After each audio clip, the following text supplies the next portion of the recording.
Oi pessoal, tudo bem? Meu nome é Rafael, sou integrante da equipe de Direito Tributário e hoje aqui no canal da Garrafa Azul nós vamos falar a respeito do julgamento recente do STJ. Reconheceu como crime o ICMS declarado e não recolhido. Eu estou aqui com a minha colega Clara. Oi pessoal, eu sou a Clara, sou coordenadora da área de Direito Penal aqui da Garrafa Azul. Enquanto meu colega vai analisar a questão tributária, eu vou conversar um pouquinho com você sobre a questão penal dos tributos indiretos.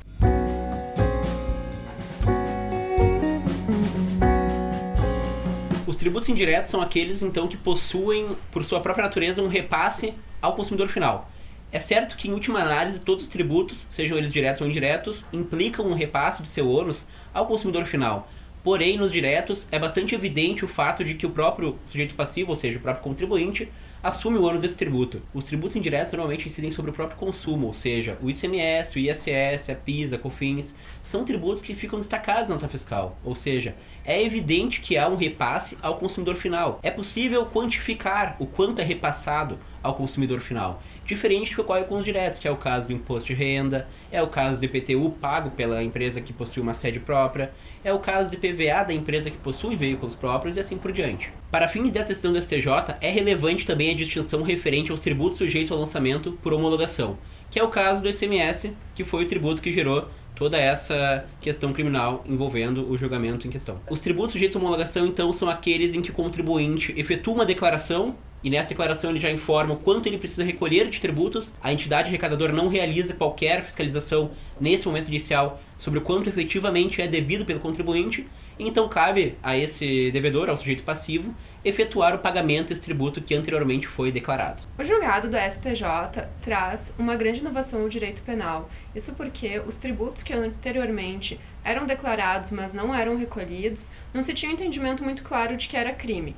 Tinham alguns desembargadores, ministros, que entendiam que não existia crime, que a conduta era típica, enquanto outros, que é o entendimento que se consolidou agora, entendiam que existe sim um crime. Isso porque o tributo, a responsabilidade é do sócio, administrador da empresa, ou de quem tenha os poderes ali da pessoa jurídica, mas ao que tudo indica, quem paga é o contribuinte. Então é o consumidor que realiza o pagamento do tributo e a pessoa jurídica ela só faria a transferência desses valores para a União.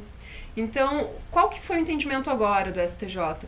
É que a pessoa jurídica, segurando esses valores, retendo esses valores para si, ela comete crime, o crime de apropriação indébita tributária. E por isso que isso é muito inovador no direito penal, porque todos aqueles que em algum momento declararam um tributo indireto, ou seja, aquele tributo que foi o consumidor que realmente pagou, por assim dizer, mas na verdade reteu o valor para si e cometeu o crime de apropriação indébita tributária. Ao que tudo indica, nós vamos ter uma enxurrada agora de denúncias do Ministério Público a fim de combater essa conduta, porque é uma conduta, querendo ou não, que ela é comum. Antigamente se tinha entendimento de que o não pagamento não é crime, que o problema é não realizar a declaração, mas agora o entendimento mudou. Então, se não realizou o pagamento, existe crime. Inclusive, pelo entendimento do STJ, até o pagamento fora do prazo poderia se configurar um crime. Não se tem denúncias do Ministério Público nesse sentido, porque o direito penal ele não deve se ocupar de todos os tipos de conduta.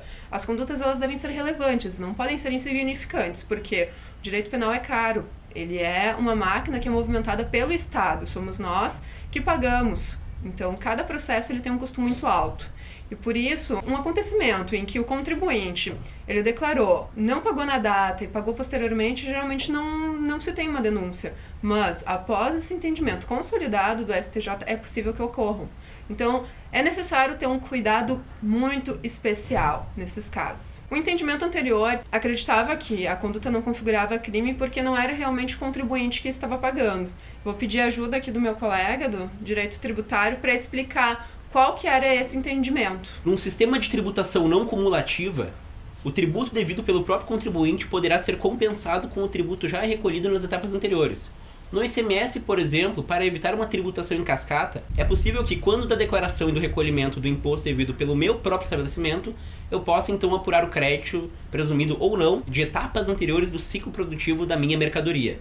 E em razão disso, eventualmente, o ICMS que eu de fato devo ao Estado não corresponde exatamente àquele que eu destaquei na nota do consumidor final. No entendimento fixado pelo STJ, por outro lado, adotando até mesmo aquela ideia veiculada por muitos contribuintes que buscavam a exclusão do ICMS da base de cálculo da PIS e da COFINS, o ICMS não é pago pelo próprio contribuinte, ele é pago pelo consumidor final e apenas passa pela contabilidade do contribuinte.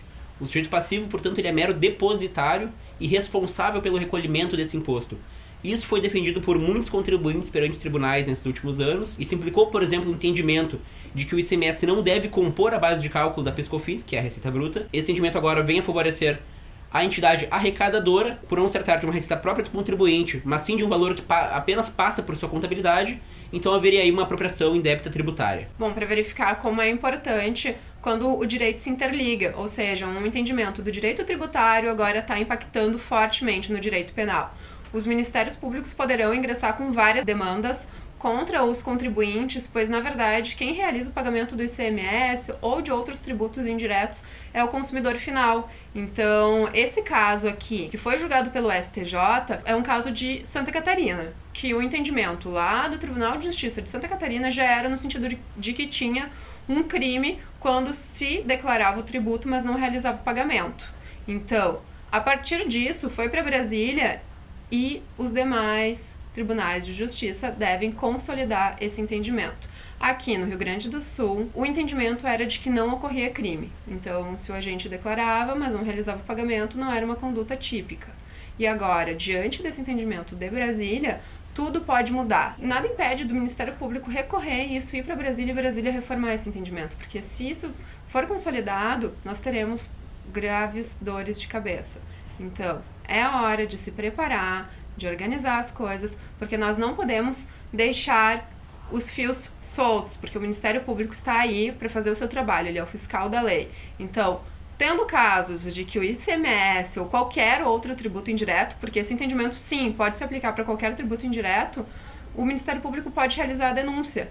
E aí, apesar de ser um delito que as penas não são tão altas, a pessoa fica com antecedentes criminais, ela precisa responder um processo, e aí não é apenas uma dívida, é também um processo crime, em que ela vai ter algum cerceamento de direitos. Ela pode não ser presa, mas ela vai ter que pagar uma prestação pecuniária, ou ela vai ter que fazer serviços à comunidade. Isso, de alguma forma, vai ter que ter um retorno para a sociedade. Bom, pessoal, se vocês gostaram desse vídeo, então inscrevam-se no nosso canal do YouTube, curtam nossas páginas na rede social. O escritório está à disposição tanto na matriz em Porto Alegre quanto nas filiais no Rio de Janeiro e em São Paulo. E nosso atendimento alcança todo o Brasil. Não esqueça de deixar o seu comentário com as suas dúvidas, que nós estaremos prontos para responder.